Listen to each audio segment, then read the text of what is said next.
Hi friends, நம்ம இப்போ ஒரு குட்டி ஸ்டோரியை பார்ப்போம். பெரிய கம்பெனியோட சிஇஓக்கு ஒரு பர்சனல் அசிஸ்டன்ட் இருக்காரு. அவர் திடீர்னு இறந்து போயிடுறாரு. ஸோ புது பிஏக்கான இன்டர்வியூ அந்த கம்பெனியில் நடக்க ஆரம்பிக்குது.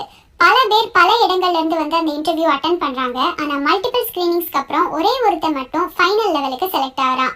இப்போ இவன் அந்த சிஇஓவோட 1-to-1 மீட்டிங் அட்டன் பண்ணி அந்த இன்டர்வியூவில் பாஸ் பண்ணணும். அந்த இன்டர்வியூல அந்த சிஇஓ அவன்கிட்ட ஒரே ஒரு கேள்வி தான் கேட்குறாரு.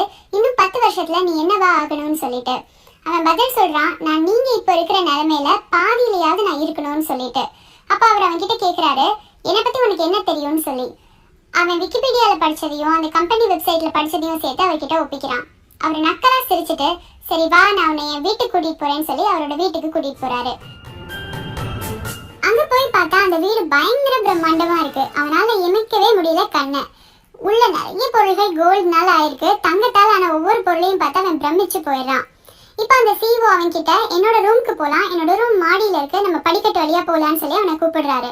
அந்த படிக்கட்டு வழியா போகும்போது அவன் பாக்குறான், மேல அவ்வளோ அழகான பொருள்கள்லாம் தொங்கிட்டு இருக்கு. அதுல நிறைய வைரம் மாதிரி தெரியுது. படிக்கட்டோட கைப்பிடி முதற்கொண்டு கோல்டால் ஆயிருக்கு. இதெல்லாம் பார்த்து அவனுக்கு பயங்கர ஷாக்கா இருக்கு. அப்படியே அதெல்லாம் ரசிச்சுட்டு அவரோட ரூம் வரைக்கும் போயிடுறான்.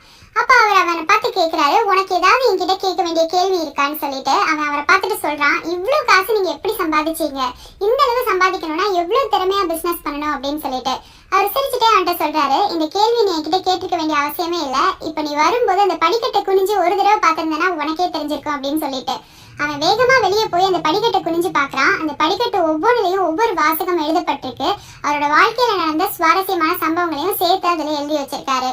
இப்படிதான் நம்மளும் யாராவது ஒருத்தர் சக்சஸ்ஃபுல்லா வந்துட்டாங்கன்னா அவங்களோட வீடு, கார், சொத்துன்னு பாக்குறோமே ஒழிய அவங்க கடந்து வந்த அந்த பாதையை, படிக்கட்டுகளை பாக்குறதே இல்லை.